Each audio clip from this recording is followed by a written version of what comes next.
Welcome to FutureU. I'm Rubén Martinez, and with me is my colleague, Frank Fear. This is a forum on neoliberalism and public higher education. We are delighted today to have with us John Traphagan, who is Professor Emeritus of Religious Studies and Mitsubishi Fellow at the University of Texas at Austin.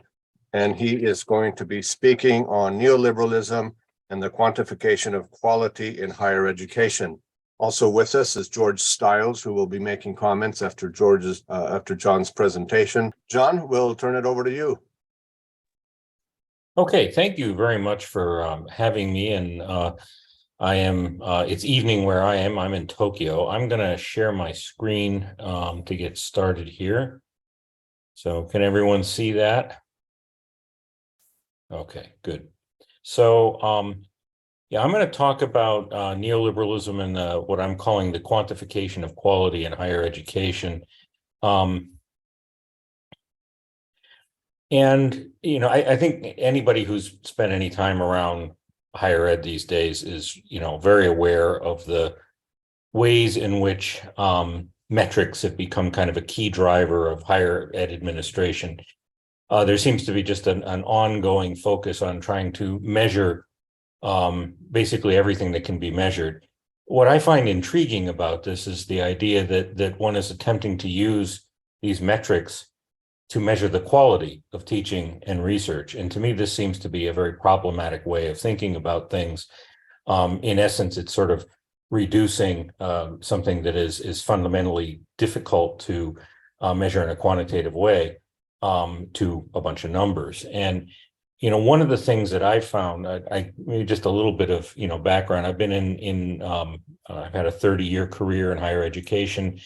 And what I've noticed over the course of my time in higher ed is a kind of a shift to a sense in which the way people are thinking about quality is not so much in terms of, you know, what's being conveyed and what are students learning, instead more to a sense of more of whatever it is we're talking about is better. So higher survey scores on your, you know, course evaluations means you're a good teacher. Lots of publications means you're good at research. Lots of citations means you're good at research. And so, you know, I think that this is basically undermining higher education. I think it's causing really an enormous amount of problems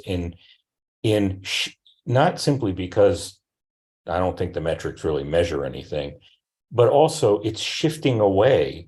And I think it's, well, I probably put that in past tense. It has shifted away the focus of the institution from what I think is truly quality and thinking about quality to thinking about numbers that are perceived as representing quality.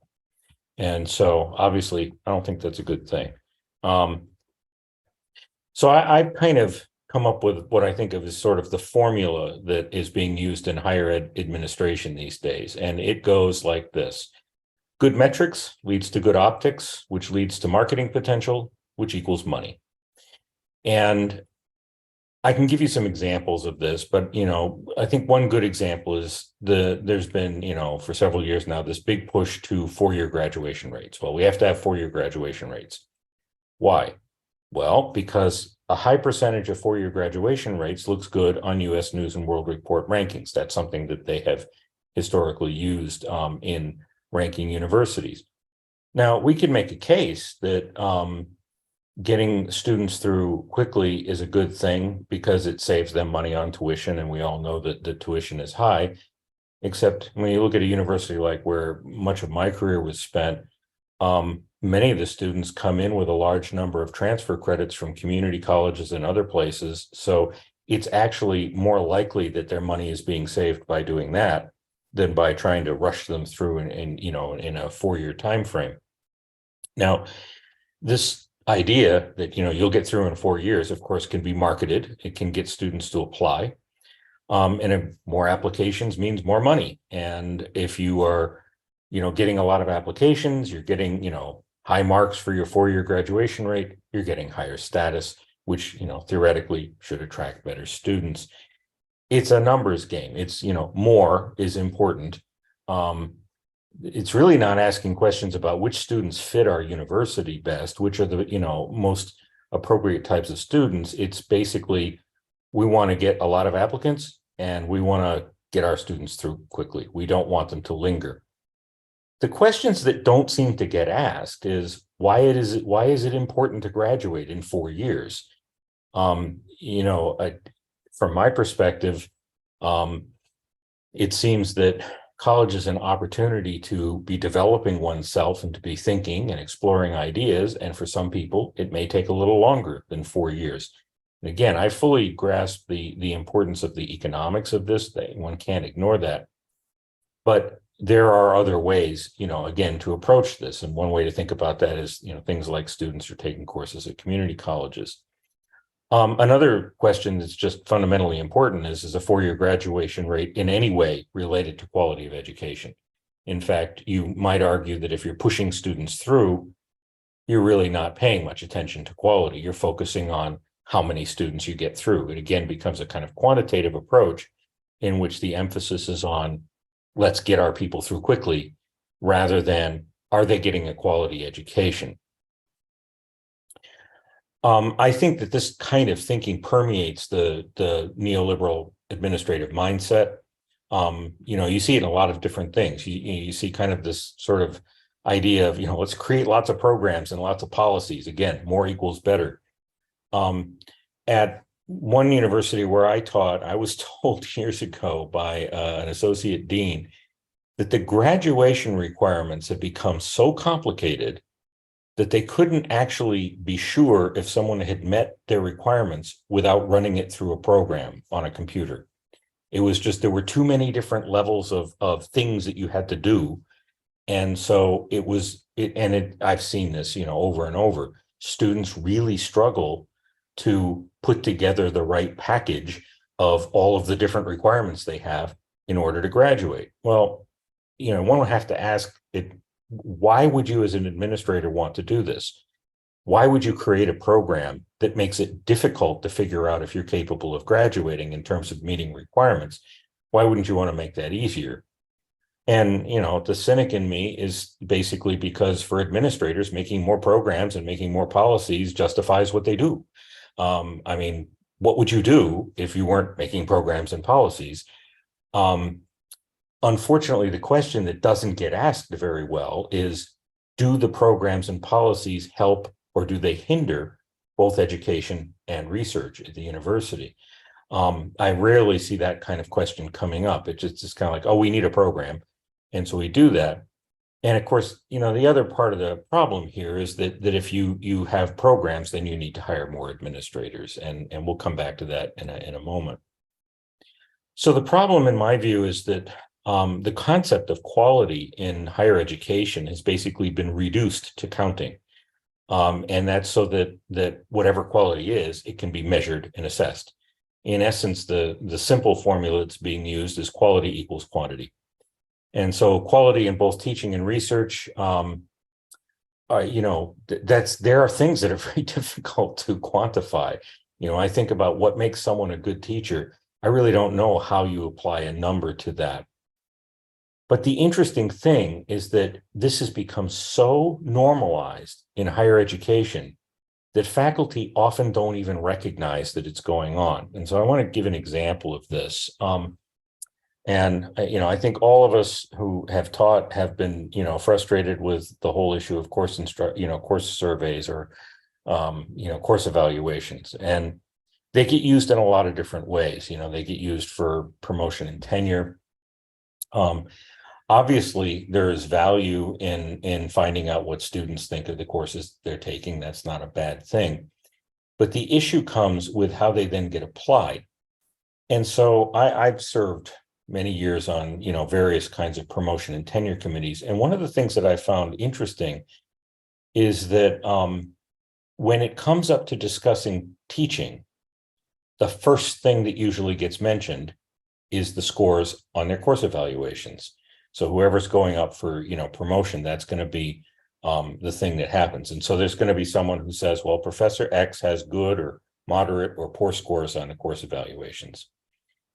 Then what will happen in some cases is that somebody will raise, well, how good are the course evaluations in terms of really telling us if this professor is a good teacher? Because, we know there's been, research done that shows that things like the way a faculty member's dress can affect the responses that they get on the course evaluations.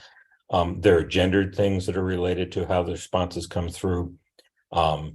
How the students are doing in terms of, what they're getting for grades has an effect. So everyone knows that. But then what will happen is we'll just drift right back to talking about the scores that they got on the surveys. And so someone will point out it's not a good indicator. And then we go to the next case. And the first thing that will happen is we will bring up the scores they got on that. Someone brings that up. And then you will usually hear this phrase, well, it's the best we have. But it isn't the best we have. Usually in those portfolios, there are several peer reviews of teaching where, another faculty member has sat and watched and commented on the teaching. And yet those don't get talked about very much. It almost always seems to come back to looking at the scores. And part of that's, of course, because it's easy. It's kind of a lazy way to look at the performance of a professor in teaching, because you can compare it easily. You can look at, Professor X who gets a 4.5, and you can look at Professor Y who gets a 3.5, and you can say, oh, see, Professor X is better. But there are a lot of questions that we have to ask. And of course, one of the, most important ones is, are students actually qualified to judge the quality of teaching? Because that's what's going on. In essence, the students are making decisions about what constitutes quality teaching. And it seems to me that other teachers are the ones who are best qualified to judge that. What I think is basically happening here is an emphasis on optics. It's on how it looks, and that gets represented through a number. So you can say 4.5 looks better than 3.5. And you don't have to take the next step, really, and ask, is that a valid measurement of the quality of either of these people's teaching? You just don't have to go there. You can look at it, you can stop there and say, okay, we have a metric that tells us about the quality of teaching. So again, what we've done is we've reduced quality to a number. This is widespread, of course. It's happening in all sorts of different areas. Things like using the H-index to, judge the quality of research in terms of simply output, citation counts, journal impact factors, research dollars attracted, of course, with indirect costs, which are important to the institution because they want the money. But all of these are being used widely to assess the quality of teaching and research. And yet very little seems to be being asked. There are people asking questions, of course, but when I look at what's happening in terms of just the way administrations run, there's very little being asked about whether or not these measure anything at all. Whether or not they're useful ways to measure the performance of faculty members. And, again, what they all do is they basically reduce the qualitative aspects of what we do to a set of numbers. That's in essence what's going on.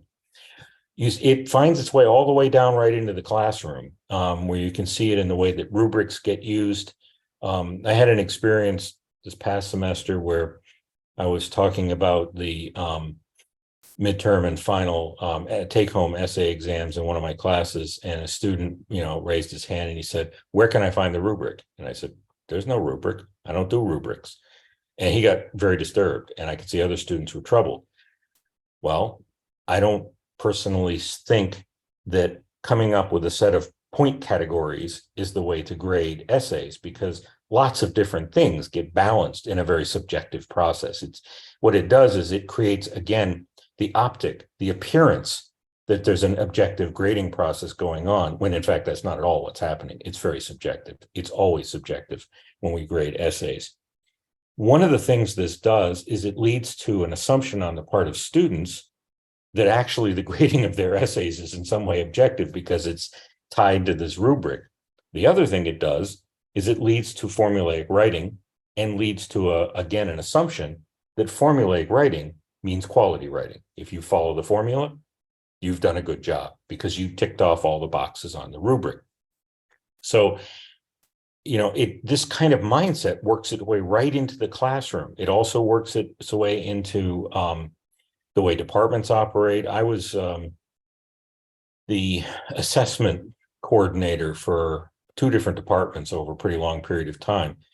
And in every case, what was done was trying to look at the programs and look at the students and assess whether or not the departments were, doing what we wanted them to do. And that was then turned into a number where we could then kind of measure it. None of it was meaningful at all. When I looked at what we were doing, I just looked at it and said, these numbers are largely arbitrary. We're just assigning numbers to this. And this then goes off to administrators and goes off to accrediting agencies. And somehow there's this mindset that, okay, we've assessed what's going on. And the other thing that I found very strange about that was there was a huge push to always identify the things that you're doing wrong. Well, I certainly believe we can always do better. But what it turns into is, well, you need to find something that you're doing wrong so that you can have a number that you can then improve upon and get a higher number the next time you do this. Whether or not you're really doing anything wrong doesn't matter. It's just you need to have a number to show evidence that you got a higher number later. That doesn't assess anything. It's of no value, but it feels like you're doing something. It's kind of, again, a nice optic. It feels good. I think a lot of this is really tied to marketing the neoliberal university. I think it's connected to a fundamental goal of administrators that they need to market the institution. When you look at faculty research, it tends to exist to be marketed. That's often how it's presented. There's not too much talk about making society better, except sometimes empty platitudes, but it's heavily marketed. They post everything on social media and that kind of thing. Quality of teaching translates into things like 4-year graduation rates, not into things like what students learn. Did they actually, get something out of what they did in those 4 or 5 years? And the quantity of policies and programs tends to be emphasized over their quality and effectiveness. You need to have more programs, but there isn't a lot of time spent thinking about, are these actually useful? Should we maybe eliminate 80% of our programs because that would lead to higher quality education, lead to higher quality research?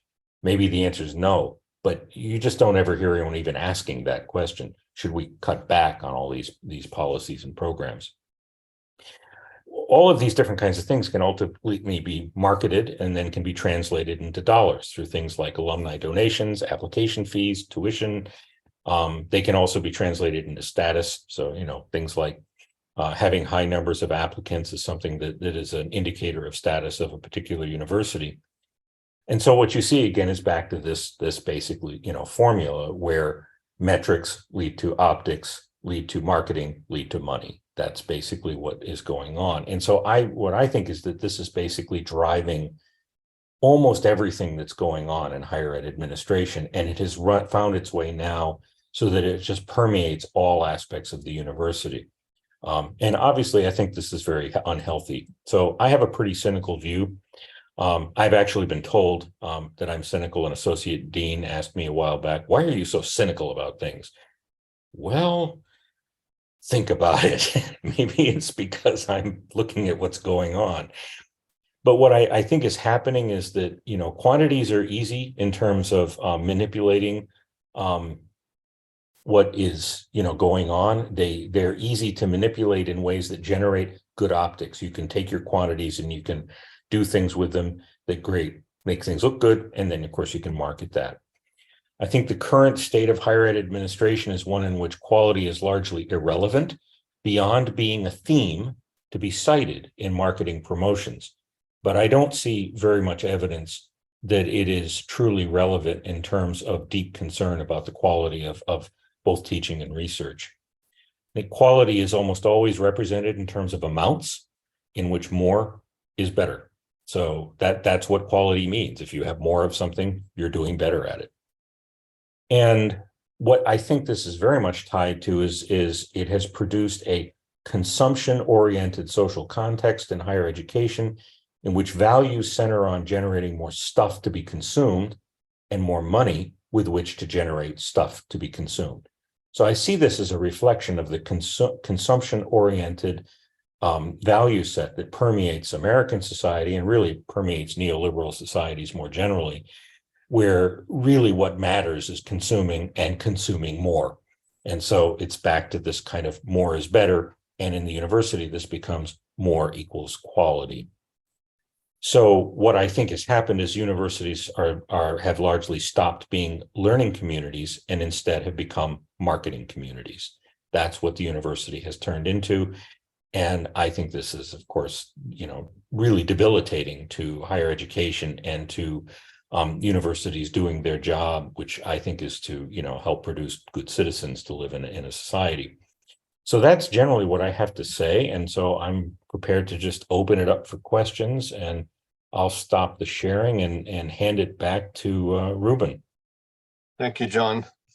Great presentation. I'm taken by the notion of consumption. I remember that Herbert Marcuse back in the 40s talked about capitalism yielding a consumer society, which was the latest form of social control. And it seems like that has sort of permeated. Maybe that's what neoliberalism has done for higher education, has permeated the institution all the way to the classroom. But I'd like to turn to George and ask him to make some comments, and then we'll have a broader discussion. I did have one thing to say. So one of the big problems that I find with this neoliberal, it's seeping in. I guess I came in to doing studies at the time. It was sort of getting, I would say, starting to get, firm, and established. One of the big problems I noticed is that what you're generating out of this is you're getting students that are good at school. They're not really good at what they're doing, but they're great at school. They know what to look for to get the exams. They have study groups. They have all these things. They have the internet. They have, people that will look at TAs and will go and find, they'll literally go and buy off the correction sheets from the TAs from the previous year. And then they know that because they don't change certain things in how, the evaluations are done in that course, they'll literally copy it. So what you're getting is this incredible society of students that are just looking to get that piece of paper at the end. And I think, if I had to guess, no educator wants this to be the case, right? This is exactly what an educator is not. And as John said so well, it's marketing. It's just making the university look good to government, to outside funding, just anything to bring in more money into the pot where you can get more, income. And so this is a big problem I had going through school, is that I would look and I thought, well, doesn't anybody want to discuss this? And they're not really concerned about that. They're like, I got to get a job, George. I got to go worry about my, I got money to worry about. That's what I'm here for. And I thought, did nobody come just because they're interested in, your topic or your studies? No, no one did. So this is what it's creating. And I don't know what the bigger order effects of that are going to be, because as I said before, I got into it when it was starting to get there, but now it's gotten even worse. Like, I don't know if I'd want to go back to school so badly. And I used to love school, but I don't know if I'd want to go back now, because it's setting our world into this trend, and now you see workplaces are starting to get more like this mindset of, look at me. Oh, I sold this much. No one asks the fine details. So that's I think the biggest comment I can pull out of this one. I don't know. Does that resonate with anyone? It does with me, George. I think what you've described in a sense is that what has happened is that students have basically been turned into consumers. And as consumers, they're just going to look for ways to consume their education as efficiently and cost effectively as they can. And that means quickly. But that's kind of the mindset that gets back to the whole 4-year graduation rate thing. The object is to consume your education as rapidly as possible and as cheaply as possible. And again, with the costs of higher education being what they are, I can't say it's wrong to want to do that. But what's happening is that the way the institutions have moved, they're generating this context, a kind of social context in which the object is to consume your education. And, that can mean going and buying the keys from last year's tests or whatever. I can mean, having your essay written by, ChatGPT, and I'm not really against AI, but it can mean simply looking for ways to easily consume your education rather than creating an environment in which people are thinking about why they're getting an education, how it's important to who they are as people. I will say that I don't think this is just a problem of the universities, because having had two kids go through school, I think this has been implanted much earlier in kids than, by the time they get to college, they're primed for this. They've been taught this is the way to think about education, is to think in terms of, scores, GPAs, quantities, and you're just kind of consuming it to get through it as fast as you can. And so you see, things like all these pushes in high school, for example, to, get dual credit between college and high school. Well, I have a daughter who's in high school, and I'm sorry, the AP classes that she's taken, which are going to produce college credit, are not college level classes. They can tell you whatever they want, but they aren't. They aren't challenging in the way college, and my daughter goes to a very good high school, but they are not challenging in the way college classes are. And so again, it creates this kind of mindset. I've had students who come, to come to me, and they're technically juniors because they have all sorts of AP credits and stuff like this. And they're in their first year of college, and they're unprepared for college.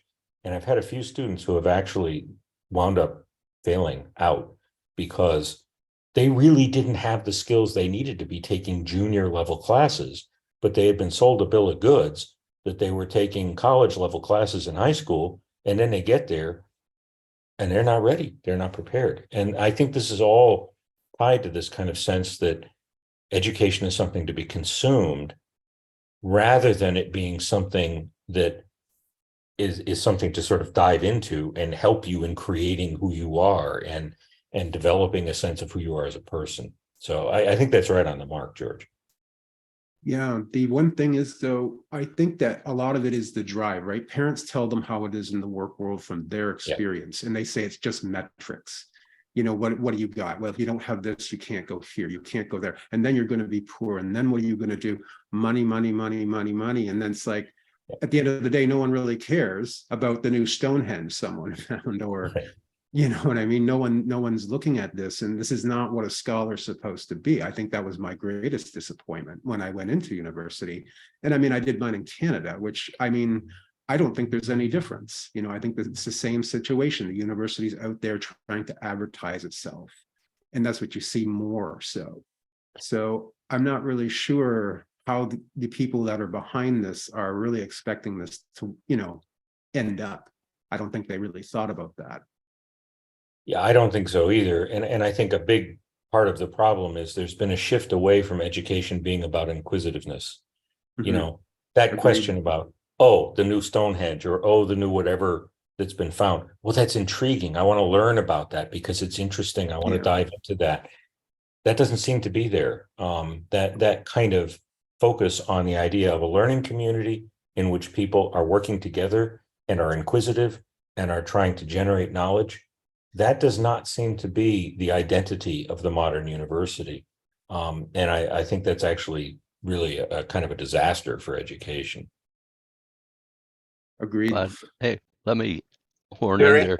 you're- There was a conference that I was at where they were talking about how to make education more efficient, and someone was pushing taking college courses in high school. And then a professor raised her hand and said, does this mean the student who took AP biology in high school will be okay in my weed 'em out second year college biology? And there was a pause, and the presenter said something which I'll always remember. He says, I'm retired, so I can say what I want. And then, of course, she went on and said, you're damn right about that. So we have lots of different levels and dimensions here. We're talking about the public, the assessment movement, the accountability movement really was about having the public, and probably the real target were parents, to help them understand that their student was really getting a good education.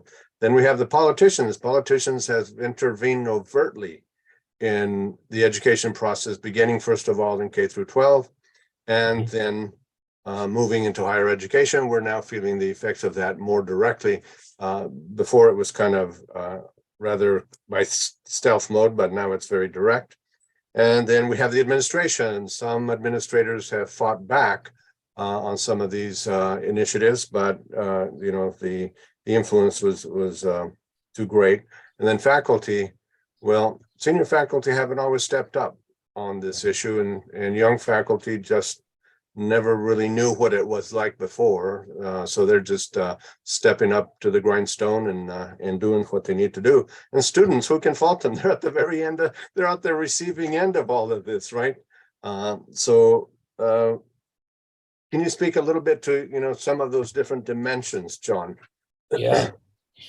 Well, I certainly think the importance of senior faculty stepping up cannot be overstated. The fact of the matter is that younger faculty are not in a position where they can speak. That is the way that higher education is, particularly if you don't have tenure. Anyone who's been through the process, that your first 6 years of your academic life are spent biting your tongue, because you can't argue with the people who are going to make the decisions about whether or not you get promoted and get tenure. You just have to shut up. And even associate professors, they're still reliant upon the full professors for promotion. And so I think this is actually a really serious issue, is that I think full professors are the ones who are obligated to lead on this and to be vocal, because they're the ones who, in a sense, don't have much to lose. Now, there is, this other kind of side of it too, where you do have a lot of senior faculty who want to move into administration.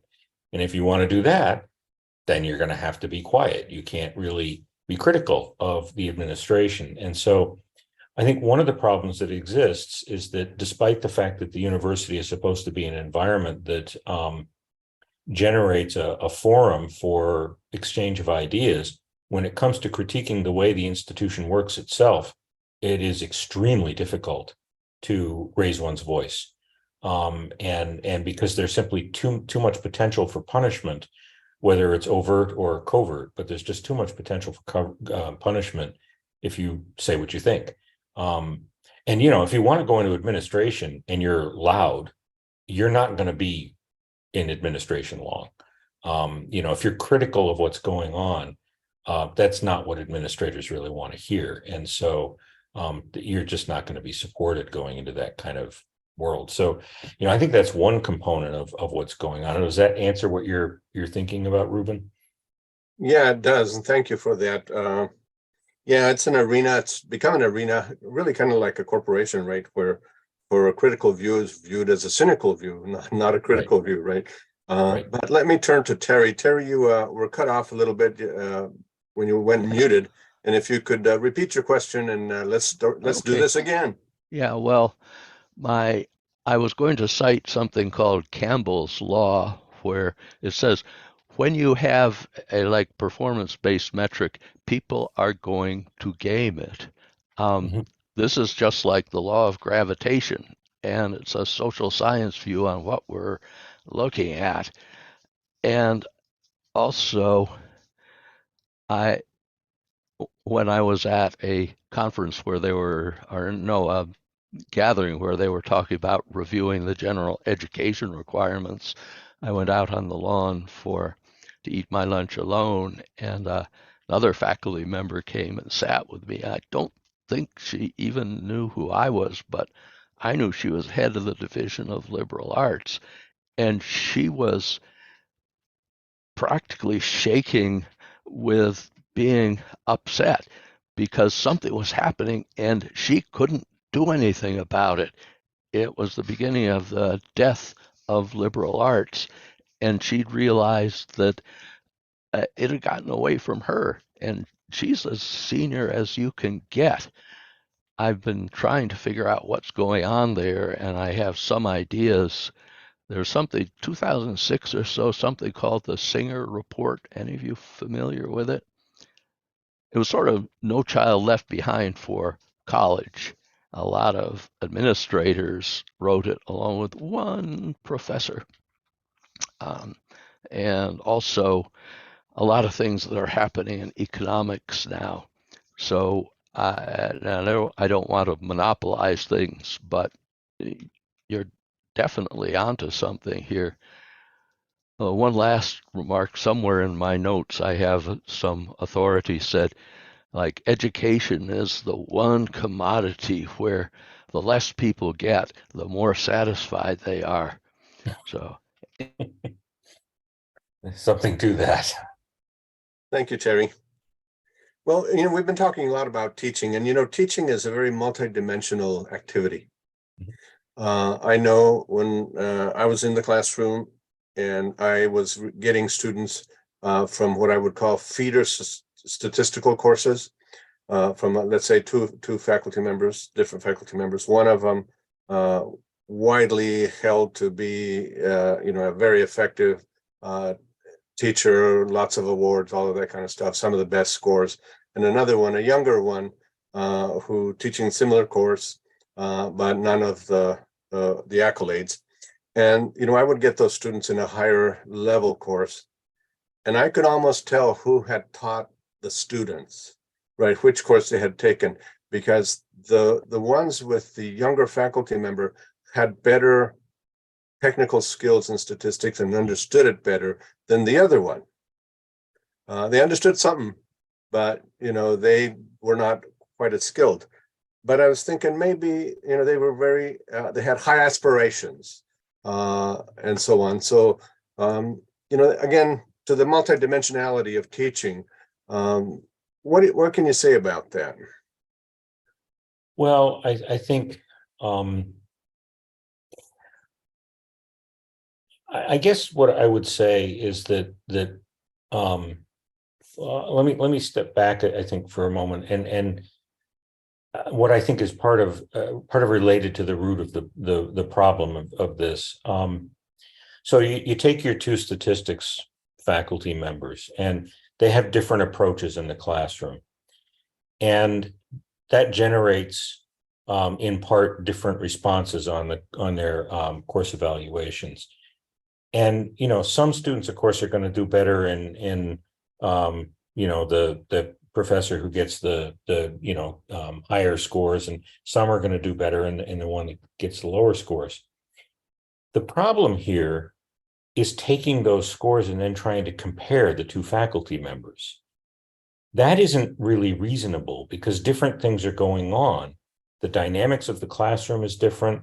The way that the professor teaches those are different things.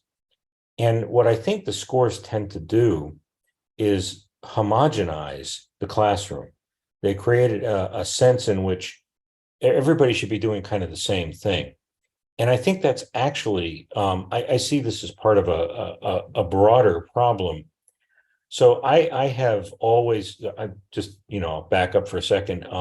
I grew up in a household, an academic household. My father's a retired professor. So I've been around this my entire life.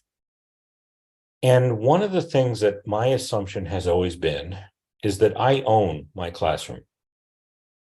It does not belong to the dean. It does not belong to higher administrators.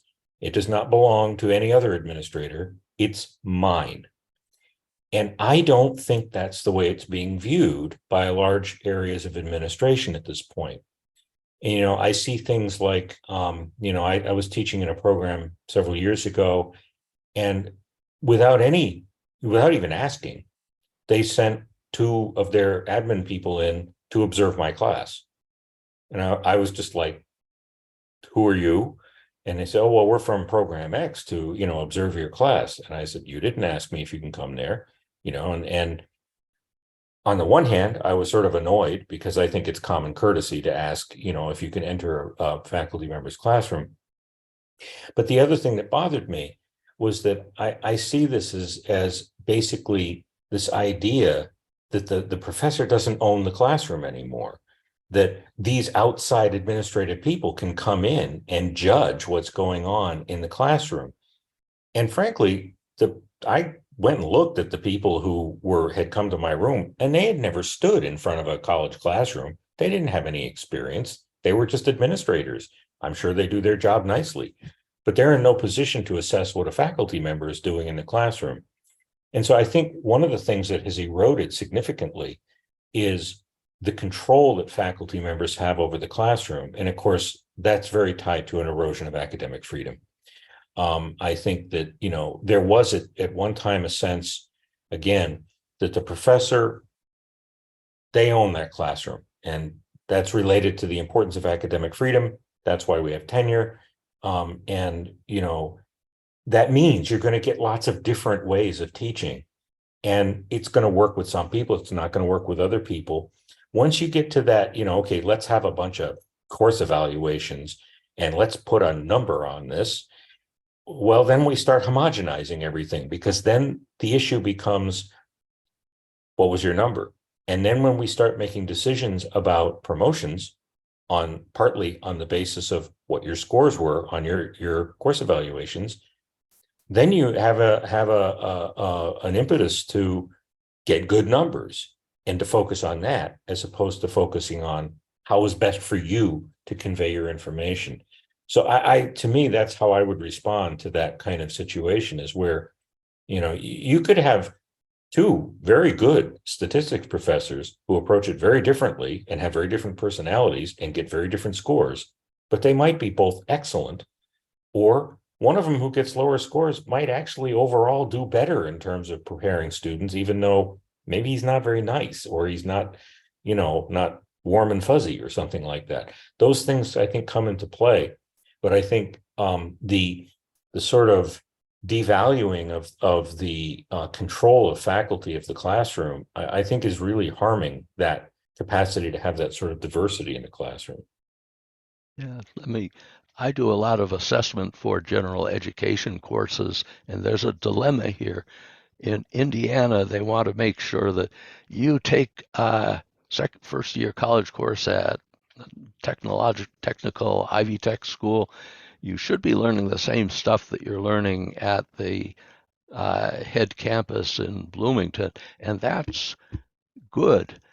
But you can see the other thing is, you, Mr. Professor, don't get to determine what you teach in class. It better be the same as what they teach everywhere. And I don't know how to solve this dilemma yet. I think also there's a problem with this idea that you need to be learning the same stuff. I'm not convinced that's really true. I can see that in certain kinds of fields, like, if you're going to take intro to statistics, well, you need to learn basic things about stuff like descriptive statistics and that kind of stuff, of course. But it doesn't have to be presented in the same way. And it doesn't mean every single component of it has to be covered in every professor's class. One of the things that happens with that is that when you say, okay, all these different things have to be covered, well, where's the opportunity to go back to what George was saying, to have a conversation? What if you really want to have a nice conversation about why means aren't really a very useful way to look at things, unless you're thinking about standard deviations as well? And, without that conversation, and, this is one of the reasons why a lot of people look at statistics and don't understand what they're looking at, because they didn't have those conversations in those classes. But those conversations slow things down. And sometimes they mean you don't get to everything that you needed to get to in the class. Well, that actually turns its way back to this whole thing with the 4-year graduation rate. We've got to get people through. We've got to get them through. But what if you need to slow it down so they actually understand what it is that they're in class for? Maybe you don't need to get them through. Yeah, we should do a little bit of a slamming of the bell curve here, because that's one of the bad guys. And I was at a presentation that talked about getting students through and how beneficial it was to give them college courses beforehand. And at the end of it, there was the final slide.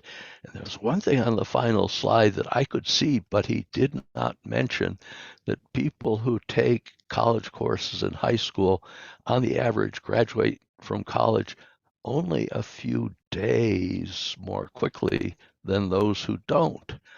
And I don't know, John, somehow the discipline of statistics gets implicated here, and I think you're opening a can of worms for us, which is very interesting. Well, again, I think, I'm not in any way anti-statistics. I've used statistics in my own research at times, and it can be very useful. But like anything, if you think about what it is to be a social scientist, and, George, natural sciences is the same way, you need to think about what's the best method to understand or to measure the thing that you're looking at. And statistics are not the best thing to look at everything. And they are certainly not the best thing to look at things that are fundamentally qualities. And, you need other ways to think about that. So this is back to this problem of sort of the metricization of everything. It's taking one way of looking at things and applying it to things that's not the best way to look at those things. And so, you wind up, you wind up with misleading understandings of what's going on in terms of the quality of teaching and the quality of research, because you're simply using the wrong tools to look at it. That's what's going on. That's not the way to, quote unquote, measure quality in those things. Thank you, John. You've brought up a lot of very, very important issues. Academic freedom, faculty control of the classroom. I've seen in some places where the book is assigned to the faculty member, the materials that the faculty member will use in a course is assigned to the person. And so, there might be 3 or 4 sections and they're all using the same thing. And I appreciate that you're saying that, the different experiences across the classrooms really is what makes for an educated person. Really to be able to listen and understand from different points of views and different styles and so on, so that the person becomes more flexible, both in absorbing information, but also paying attention to different modalities of presentation and so forth. So I really appreciate that. I think now today in what we have, the anti-indoctrination movement, they forget that the experience is the totality of the experience, not a narrow-minded kind of perspective that is being presented to students. If you could speak to that a little bit, and then I'd like to turn to George, who really spoke about the educational teaching process, and see what his take is. So, yeah, bringing up the indoctrination thing, I think, is really intriguing. For one thing, I will just lay this out. It's really stupid because it assumes that all faculty are teaching, stuff related to humanities. Well, the vast majority of faculty are not teaching anything related to the humanities. So the idea that you go after the university because there are a few people, a very small number of people, who teach things that you don't like, first of all, it simply doesn't make any sense, because they just sort of, use a paintbrush that covers everything from engineering to physics to astronomy to critical race theory. And it's like it's all professors. Well, that's just stupid. But the other problem is you need to have people teaching things you don't like in a university, because you have to have different perspectives. And what I see personally as is this attack on this whole indoctrination thing shows, is that the people pushing that don't trust the students to be intelligent enough to analyze what it is that they're seeing. That's in essence what's going on. It's a very cynical and condescending view of the students themselves, because it assumes they lack the ability to go into a classroom, sit there, listen to the professor, and walk out saying, that's garbage. I don't agree with that. I don't care if students agree with me or not. All I want to do is get them thinking.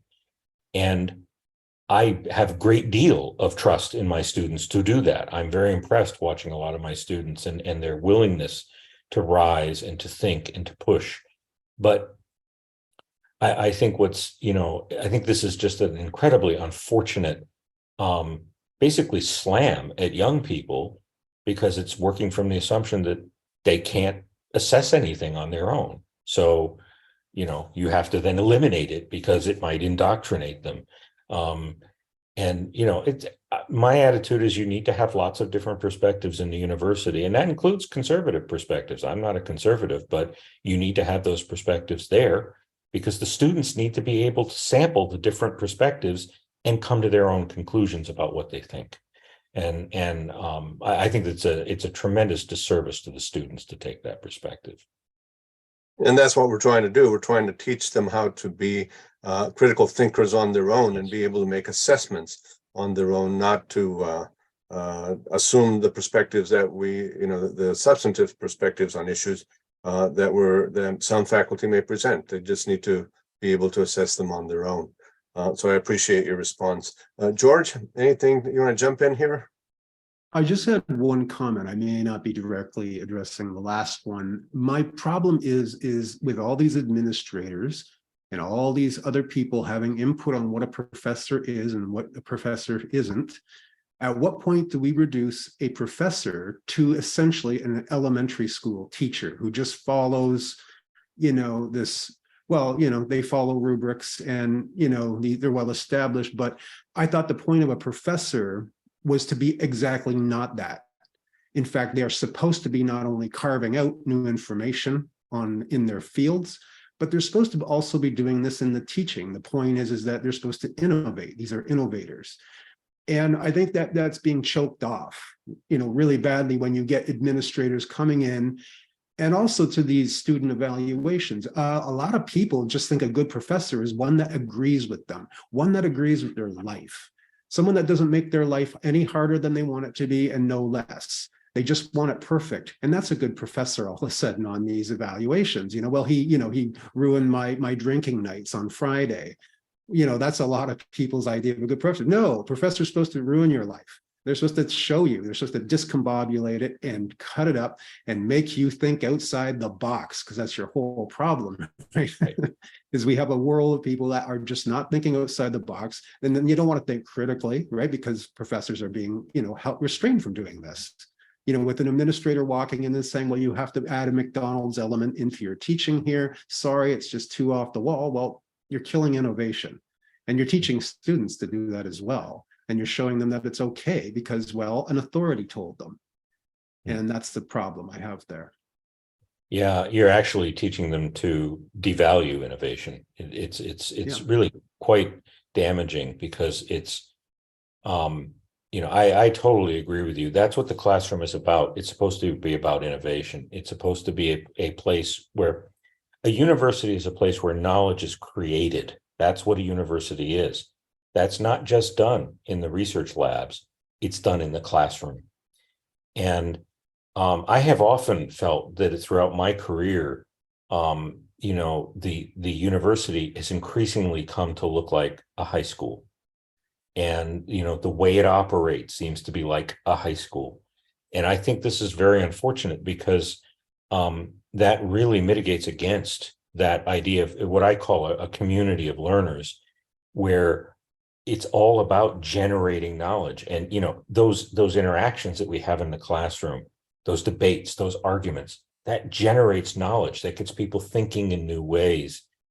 And if everything has to be kind of tied to, okay, we got this curriculum set up and you got to do this, or these administrators want these things to be done and so on and so forth, it really doesn't create that kind of atmosphere. And of course, students then don't get challenged. This is their last chance, and college is their last chance to, as you put it, George, to get broken up. That's what should be happening in college. College should just mess you up. It should leave you really questioning yourself, because it's out of that questioning that you begin to get some ideas about who you are and what you believe and what you think. It doesn't matter where you end on that. That's up to the individual. But if the classroom isn't doing that anymore, then where are people going to get this? I mean, I wish high schools did this, but you know, there's no locus anymore where people can have their values challenged, where they can be pushed into a situation where they need to think in new ways. They may come out of that feeling stronger about their values. They may come out of there feeling weaker. That doesn't matter again. But that's what a university, that's what a college is. It's a place where that should happen. And I was actually very fortunate. And I went to the University of Massachusetts at Lowell. I was in a pretty small department. The faculty there were they were really, really good at getting students riled up and getting them thinking and challenging them and pushing them. And I would have some really, serious arguments with some of my faculty. I will admit that in college, I was a little bit more on the conservative side of things politically, and my faculty were pretty liberal. I've come to see the light over time, but we would have, just really, really strong debates. And I would appreciate that the faculty there would let you have those debates, would respect different opinions, would tell you what they think, would work to, get you thinking in new ways. But what those classrooms were they were a context in which you grew, and you grew intellectually, you grew as a person. And I have, I don't think I have enough ability to appreciate what those professors did for me. They helped me build a career, but they also helped me become a better person. And I think that's what should be going on in the classroom. Could I jump in for a moment? Is that okay, Ruben? One of the problems that you're describing here is essentially that in these classrooms in higher learning, you have an intellectual ecology. It's a system. So it's not just a professor and a bunch of students listening. It's an interaction sphere where you also will have introverts, especially if you're having discussions. And these people will jump up and they will lunge at your questions. A lot of the other students are going to learn from that interaction, if you know what I mean. It's not just one point or the other, it's how they're being debated. And a lot of information is in there because this is how we argue with ourselves. Yep. As I'm sitting alone, I have the angel and the devil on my shoulder, or whatever people say. But this is showing people how to do this. And with these administrators coming in, I feel that that's what's getting destroyed. Is this, it's just basically, it's the dictatorial or whatever they call it. You're just dictating to people. And then remember this on the test, and yeah, it's there, it's not, you get bad marks, and your life's going down the drain if you don't have 4.0. So this is the problem. Yeah. And again, I think, I think we haven't gotten to the worst that it could become. I mean, I was very fortunate throughout my career at the University of Texas. Basically, nobody ever bothered me about what I taught in my classroom. So I was, that was good. And I appreciate that. But I do know faculty at other places where they've had to deal with these kinds of issues. So it varies from one institution to another, certainly. But I think, in a sense, it's more subtle than a kind of an overt suppression of things. It's this, I think it gets back to like this stuff like rubrics and assessments and sort of homogenizing the way that we go about teaching in the classroom. And what that does is it takes away from those kinds of contexts where exactly what you're describing, George, happened, where the student having the argument with another student or with the faculty member, well, there are a whole bunch of other people in that classroom who are learning from that debate. And even if they say nothing, they're listening to it, they're learning from it. And so again, the context generates an opportunity for people to learn. Certainly the anti-indoctrination, people, they're trying to shut that down. I have not seen in my experience in higher education, administrators really trying to shut that down. I think it's more subtle structural things that are getting in the way in the university. But when you look at the political side of it, yes, there are people just trying to shut that down. And I think that's That's the kind of the death knell to higher education. If that gets shut down, people just aren't going to learn how to think. It's just not going to happen. They'll learn how to do, kind of basic sort of formulaic rote ways of thinking, but they won't really know how to think creatively and innovatively and to be challenging and to be challenged. And they will struggle with being challenged as well. And so I think that's what I do think is a problem is I don't see administrations fighting against that vocally the way that I think they need to. I think every university president should be screaming about the problems with the attacks on higher education, on all this indoctrination stuff. I think every provost should be doing that. There should be a really, really overt push back against this. But I know in state universities, they're often afraid to do this because the legislature can cut their funds. And so it comes back to money. And, money runs everything. And so it's hard. I certainly can see where, university presidents are kind of caught because it's hard to be too vocal because you're worried about having programs cut. But maybe it's time not to worry about having programs cut. Maybe it's more time to worry about the university, the institution being so badly damaged that it doesn't do what it's supposed to do anymore. So maybe some programs get cut. One of the things that has occurred by those promoting neoliberalism is to bring in retired generals and politicians as presidents of universities and so on. They don't usually last long and they don't usually bring about a lot of change. But the view there is that you can't trust faculty or academic administrators to change the institution. Yeah, it's a kind of a funny problem. I mean, I believe in efficiency, but a university is not a business. And what efficiency means at a university is not what it means in a business or in a military organization or in a hospital. It means something different. And I think universities have to accept a certain amount of inefficiency because of the way they operate as contexts in which you generate ideas and that sort of thing. It can't always be about the bottom line. And, so when you see, departments getting eliminated because they don't have enough students, well, but what about the knowledge that department produces? Isn't that important? Years ago, I was around a university that eliminated its philosophy program. It's like the core of the university. How can you just eliminate philosophy? That needs to be there because, even if they only have 4 majors, what difference does it make? But if you reduce everything to numbers, it makes a difference. And that's part of the problem is that's putting the values in the wrong place. That's instead of asking, well, philosophy is actually really important to how we think and how we learn to think. So we have to have philosophy departments, even if we don't have very many majors. That's just overhead that we need to have if you want to think about it that way. It's not efficient to get rid of that. It's just damaging.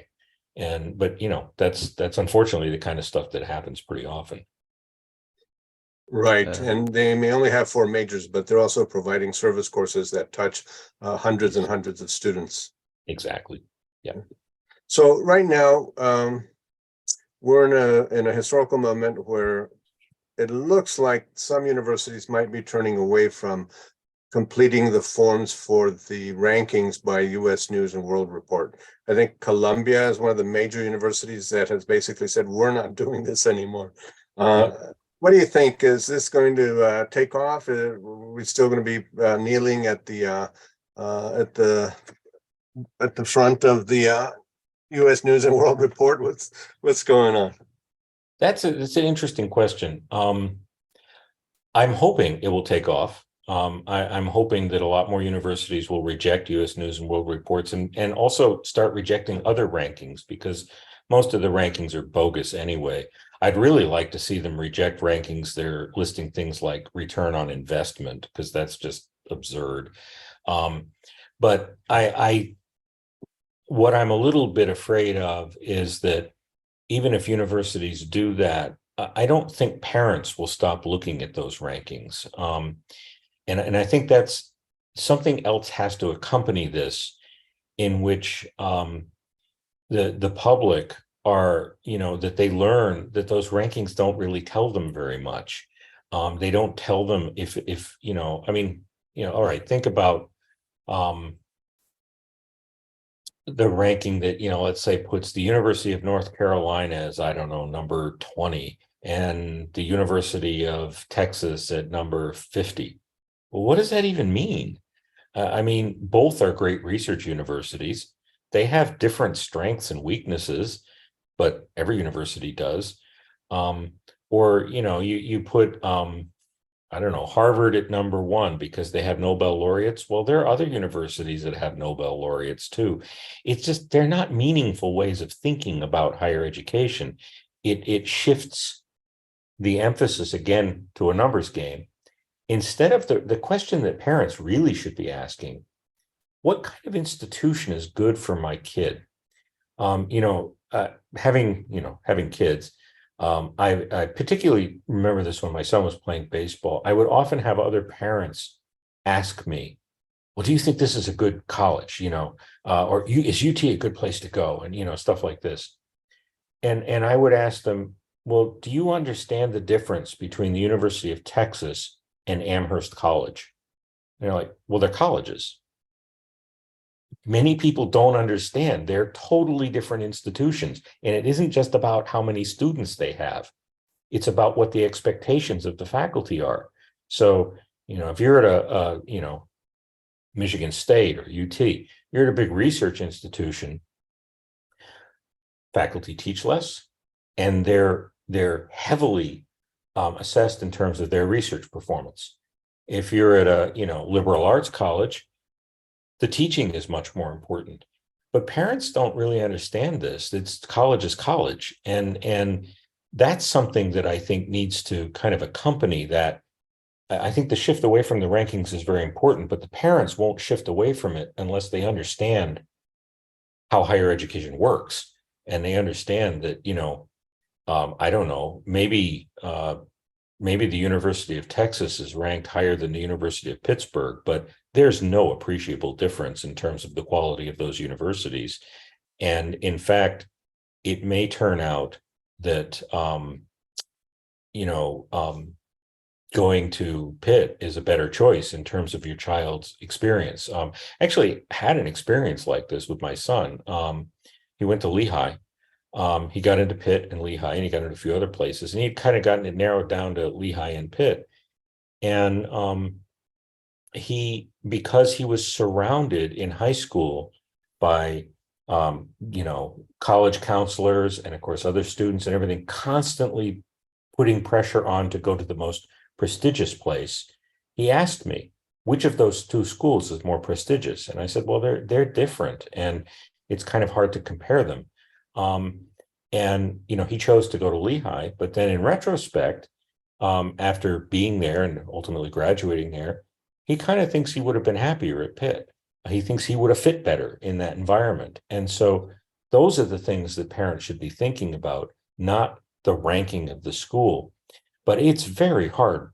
The students are just inundated with this in many high schools. It's all about getting into the right high prestige university. And my son went to a private school, and I think it was worse there because the private schools rely on where their students matriculate to market what they're doing. And so they push their kids to get into the most perceived prestigious places, even though those may not be the best places for those students to go. So I'm hoping that many universities will move away from this. I will say one really good thing that is happening is that a lot of universities are moving away from the SAT and ACT permanently. I was actually quite intrigued. My daughter's applying to college this fall, and she's going to go to music school, and none of the places that she's applying will require standardized test scores. There's some that are optional. There's some that outright say, we don't want you to send them. We're not going to look at them. I think that's a healthy development. And I think it would be very good if we could get away from the ranking stuff too. One of the things that's predictable and perhaps unintentional, but these rankings and the testing and so on, all that's been imposed on education, where ethics, I think, is a critical feature of the educational process. So we find every now and then we learn that some college or university was fudging and cheating literally on the rankings, and then we find that in the K through 12 schools are also cheating in the testing processes and so forth. So when we tie rewards and punitive models to performance like this, it really doesn't help the educational process. Yeah, it really hurts it. And one of the things that it does, particularly when it's happening in the schools, is that it creates a mindset among the students that it's everything is about getting into college. Everything is about what college you get into, which then gets translated into everything's about your GPA and your grades and all this kind of thing. And there's just no focus on it being about education and about learning. My daughter went to a private middle school, and one of the things that the school was a good school, but they put out, in middle school, they were putting a lot of pressure on kids to be thinking about college. And one of the things that they did to kind of subtly put this pressure on them, they had pennants from all sorts of different colleges that their students had gone to scattered on the walls all throughout the school. It's just like a constant reminder that what matters is that you get into a fancy college. That's what matters. And instead of what matters is what you're learning here in middle school and what you're getting out of that. And it always troubled me because, again, it seems to put the value in the wrong place. It's putting it back in again to the sense that college is, I don't even think college is a necessity. I think the idea that everyone should go to college doesn't make any sense at all. There are a lot of people who shouldn't go to college. It's not the best thing for them. But it also, this idea that you have to go to a quote unquote prestigious school, whatever that means, I also don't think that there's much value in that. And there's lots of evidence that shows it doesn't make that much difference which college you go to. That really doesn't necessarily have a profound influence on one's career path. So, thank you, George. You want to jump in, or let's go to Terry? I guess. Wait a minute. We'll go to George. One thing, you're just looking at Campbell's Law, triumphant, game the system, get the metric, don't get educated. I wanted also to drop in this notion of meritocracy, which is sort of the ultimate of it. Like, you do well, you go to a prestigious college, you get best scores, you get a good income, you are a deserving person. And there was a bill in the Indiana legislature that said college professors cannot criticize the idea of meritocracy. I think it came from some conservative organization. And meritocracy is a notion invented by a British thinker, and it was in a satirical dystopian novel in 1956. Now it's what we all have to believe in, and don't you dare not teach it. Yeah, one thing I will say, though, is I'm not sure students are actually gaming the system. That is the system. They're simply functioning in it because that's what they've been taught. They aren't gaming the system. They're just working through it the way the system's designed for you to work through. And so I think I think we need to move away from that idea that students are really, there's some, obviously, like people that were involved in the college entrance athletic scandal. Yes, they're trying to game the system. But I think a lot of students, it's just, this is what education is for them because that's what they're being taught. So there is no sense that they're gaming the system. They're simply working through it.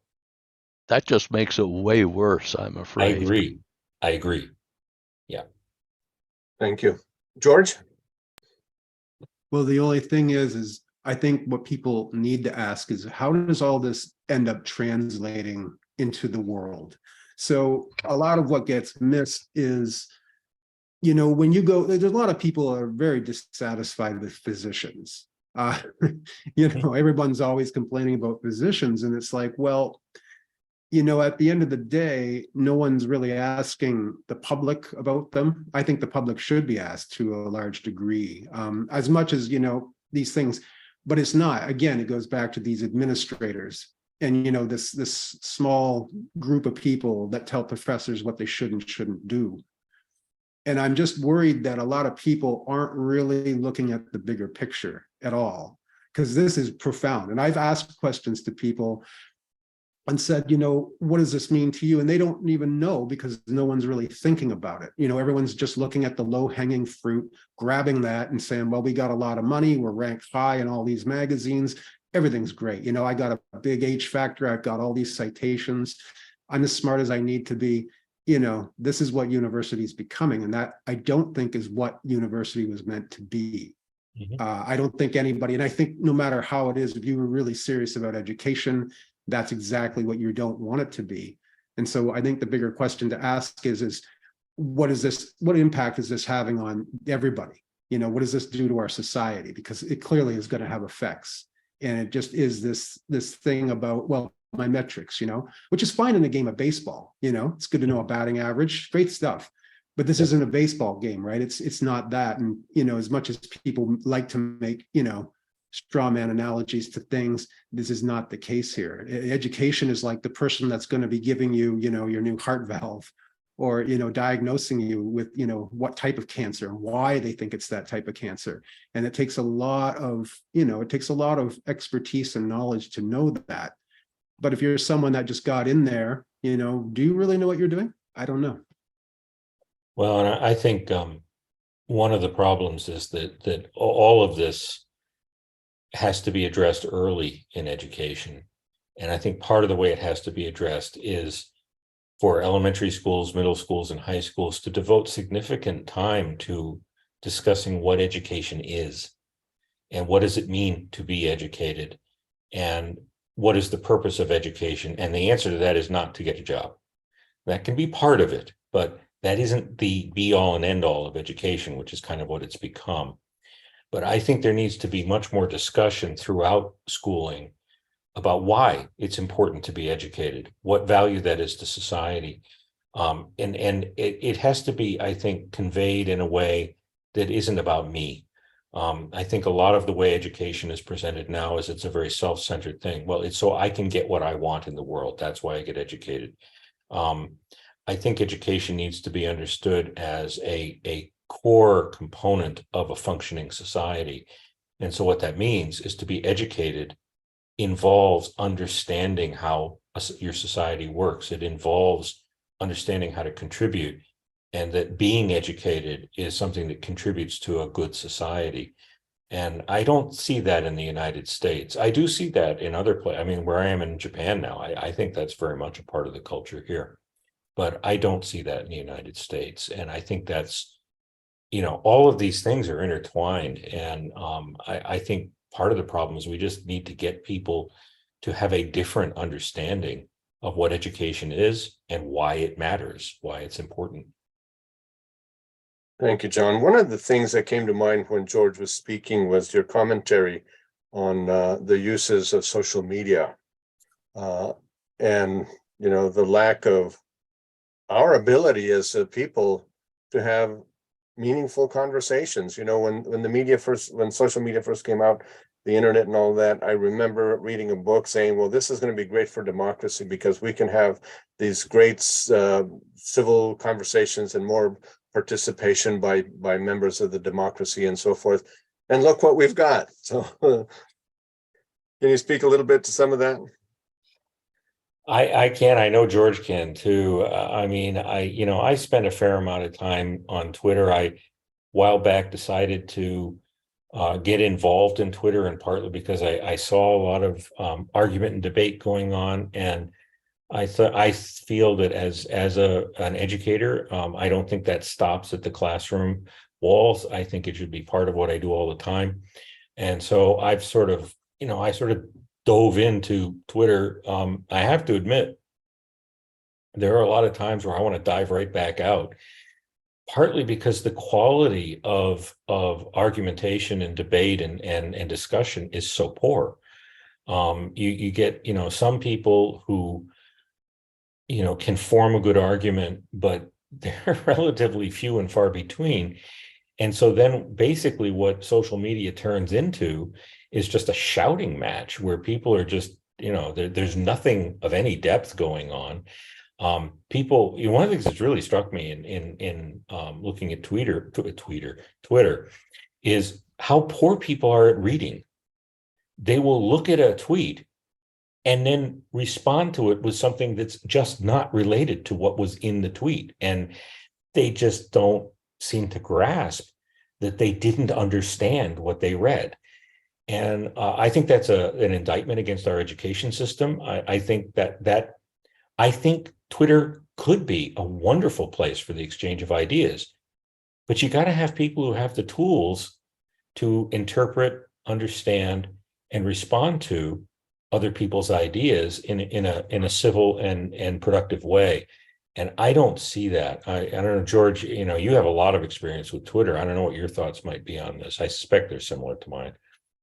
Yeah, John, I don't have a lot more to add to that. I will just say, though, that Twitter is a mirror of our overall education system. Yes, I agree. And that's what I see. It's just that, people are very intelligent on there. They may not be very educated, some of them, but they're very intelligent. But it does end up being something that shows you that we have no critical thinking, and that what most people think an argument is sophistry. That's it.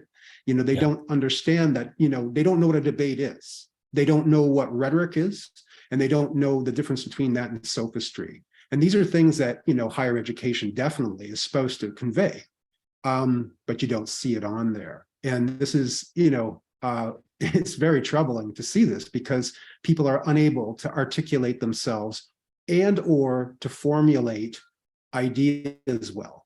And this is what I see a lot of.